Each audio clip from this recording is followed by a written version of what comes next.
তমা এবং রাফি তাদের বাবা মায়ের সাথে পাহাড়ে বেড়াতে গিয়েছিল।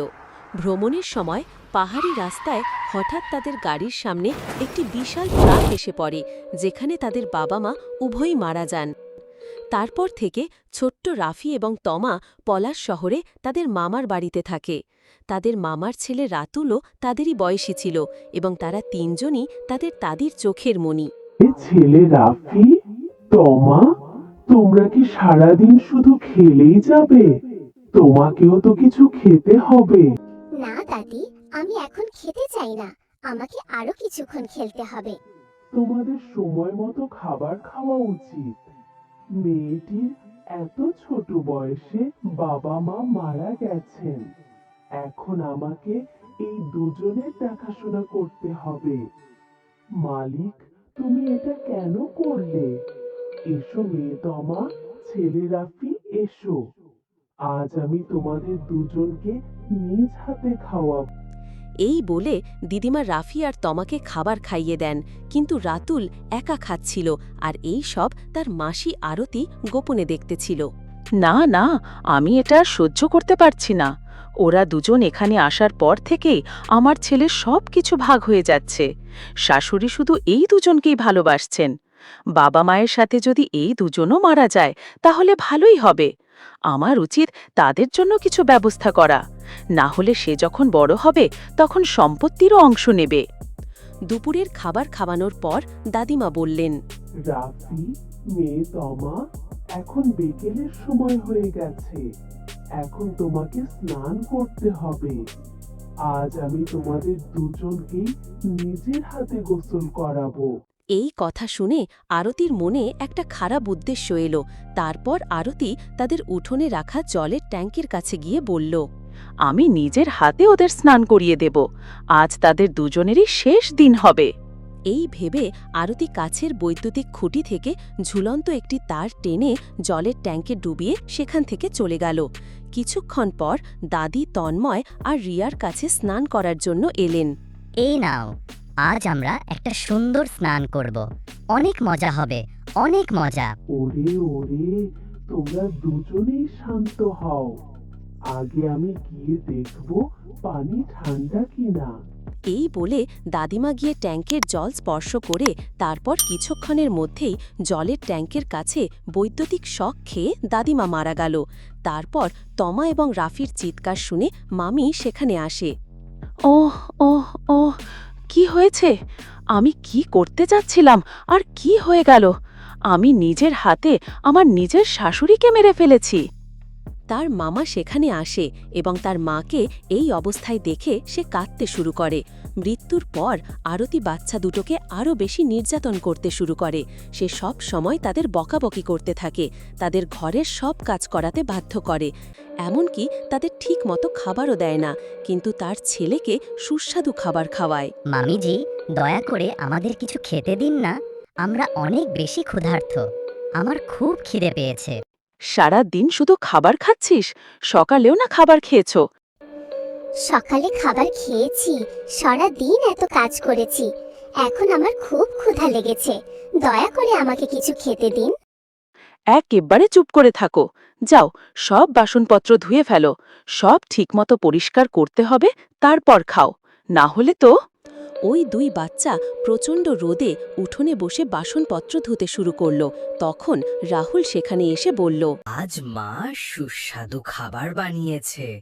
তোমরা দুজনে গোপনে খাও, চুপি চুপি। না, যদি মাসিমা দেখে ফেলে তাহলে সে আমাদের অনেক মারবে। তোমরা ভয় করো না, তোমরা দুজনেই যাও। দিদি, আমার খুব খিদে পেয়েছে। এই বলে তমা আর রাফি রান্নাঘরে খাবার খেতে যায়, কিন্তু যখনই তারা একটা টুকরো তুলে নেয়। তোমাদের দুজনের এত সাহস! আমি থাকতে তোমরা চুরি করে খাচ্ছ? একটু অপেক্ষা করো, আজ আমি তোমাদের দুজনকেই একটা ভালো শিক্ষা দেব। এরপর আরতি দুজনের হাত পাকড়ে ধরে ছাদের বারান্দায় রেখে চলে গেল। এত গরমের কারণে দুজনের অবস্থা খুব খারাপ হয়ে গেল এবং কিছুক্ষণ পর তন্ময়ের মাথা ঘোরা শুরু হয়ে গেল এবং সে বারান্দা থেকে পড়ে গেল। ভাইয়া, ভাইয়াকে বাঁচাও। নানি, তুমি এখানে? কিন্তু এতদিন কোথায় ছিলে? আমি সব সময় তোমাদের দুজনের সাথেই থাকি ছেলে। আর আমি দেখতে পাচ্ছি যে মা তোমাদের দুজনকে তীব্র রোদে শাস্তি দিচ্ছে। এখন আমার সাথে নেমে এসো। কিন্তু মামিজি, আমার সাথে এসো। পরে দাদিমা রাফি এবং তমাকে সাথে নিয়ে নেমে আসে, কিন্তু মামিজি যখন তমা এবং রাফি নিচে দেখেন তখন তিনি খুব রেগে যান। তোমাদের এত সাহস! আমি ঘুমিয়ে পড়ার সাথেই তোমরা দুজনে নিচে এসেছো। এখন দেখো আমি কি করি। এই কথা বলতেই মামি তাদের দুজনকে মারতে হাত তুলল। তখন মামা সেখানে এলো। তারপর আরতি আরতি, কি হলো? তুমি তমাকে মারছো কেন? না না, আমি ওকে মারছিলাম না, আমি তো ওদেরকে ভালোবাসছিলাম। রাফি, তমা ঘরের ভেতরে যাও।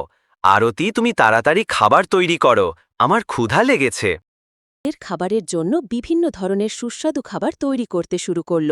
কিন্তু যখন রিয়া আর তন্ময় মামির কাছে গিয়ে খাবার চাইল, মামিজি, আমাদের কিছু খেতে দাও। তুমি অনেক কিছু তৈরি করেছো, সুস্বাদু খাবার বানিয়েছো।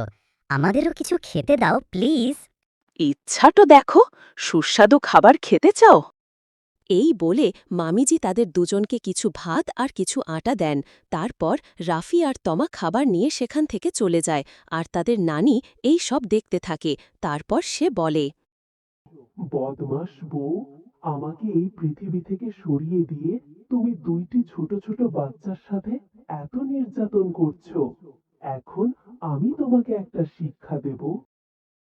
টেবিলে খাবার রাখার পর তার ছেলেকে ও স্বামী ডাকতে লাগল, কিন্তু অন্যদিকে মামিজি কত খাবার বানিয়েছেন, কিন্তু আমাদের শুধু ডাল আর ভাত দিয়েছে। খা না ভাই, মামির কাছ থেকে যদি তুমি খাবার চাইলে তাহলে মামি তোমাকে আবার মারবে। এগুলোই খা না। ঠিক সেই মুহূর্তে তাদের দাদির আত্মা সেখানে উপস্থিত হয় এবং জাদুর মাধ্যমে তাদের সামনে অনেক খাবার নিয়ে আসে। নানি, তুমি কি জাদু জানো? হ্যাঁ, আমি জানি। তোমরা এখন তাড়াতাড়ি খাবার খাও। এই বলে নানি তাদের দুজনকে হাত দিয়ে খাইয়ে ঘুম পাড়িয়ে দেয়। খুব মশলাদার মরিচের কারণে মামার মুখ এবং চোখ লাল হয়ে গিয়েছিল, তার কান থেকে ধোঁয়া বের হচ্ছিল। তারপর সে খুব রেগে গেল। ওহ, মুখ জলে পুড়ে গেল, জল দাও। আরতি তাড়াতাড়ি জলের বোতলটা নিয়ে এলেন এবং জলের বোতলটা তার স্বামীর হাতে দেওয়ার সাথে সাথে বললেন, ছি ছি, থু থু, তুমি কি পাগল হয়ে গেছো? তুমি আমাকে জলের বদলে কেরোসিন দিচ্ছ। মামা রেগে গেলেন এবং খাবার রেখে উঠে পড়লেন। আরতি বুঝতে পারছিল না কি হচ্ছে। সে খাবার খেতে শুরু করল। তারপর মরিচের কারণে তার মুখও পুড়ে গেল, তার কান দিয়ে ধোঁয়া বের হতে লাগল। ওরে বাপরে, এটা এত ঝাল যে আমার মুখটাই পুড়ে গেছে। দিনগুলো এভাবেই কেটে যেতে লাগল। প্রতিদিন আরতির রান্না করা খাবার কোনো না কোনোভাবে নষ্ট হতে থাকে, তাই সে তার স্বামীর দ্বারা তিরস্কার পেতে থাকে। এখানে দাদির আত্মা তমা এবং রাফির খুব যত্ন নিত, কিন্তু মামিজি তাদের সুখ সহ্য করতে পারত না এবং রাগের বশে যখন সে তাদের দুজনকে মারতে গেল তখন পিছন থেকে একটি উড়ন্ত লাঠি তাকে আঘাত করতে শুরু করল। ওহ ভগবান, আমাকে ছেড়ে দাও, কে আমাকে এভাবে মারছে? ভয়ে মামিজি সেখান থেকে সোজা তার ঘরে চলে গেল। আজকাল আমার সাথে কিরকম ভুতুরে ঘটনা ঘটছে। প্রতিদিন আমার রান্না করা সব খাবার নষ্ট হয়ে যাচ্ছে। যখনই আমি তাদের দুজনকে মারতে যাই, জানি না কে আমাকে মারতে শুরু করে। যাই হোক, এখন আমি স্নান করতে যাচ্ছি। এই বলে আরতি বুঠোনে সে জলের ট্যাঙ্কের কাছে গেল এবং স্নান করার জন্য জল স্পর্শ করার সাথে সাথেই তার নিঃশ্বাসের আত্মা সেখানে এসে তাকে ধাক্কা দিয়ে নিচে ফেলে দিল। তারপর সেই আত্মা আরতির সামনে এসে বলে, আমার সব কিছু মনে আছে। সেদিনও তুমি ওই দুটি বাচ্চাকে বৈদ্যুতিক তার দিয়ে মারার চেষ্টা করেছিলে, কিন্তু আমি সেদিনই মারা গিয়েছিলাম। আর আমার মৃত্যুর পর তুমি ওই দুটি বাচ্চাকে দিন রাত নির্যাতন করছো।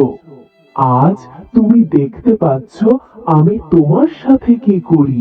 এই বলে তার শাশুড়ির আত্মা দুটি বৈদ্যুতিক তার নিয়ে আরতিকে বৈদ্যুতিক শক দেওয়ার জন্য এগিয়ে যায় এবং বলে, আমাকে ক্ষমা করো, দয়া করো শাশুড়ি মা, আমি অনেক বড় ভুল করেছি।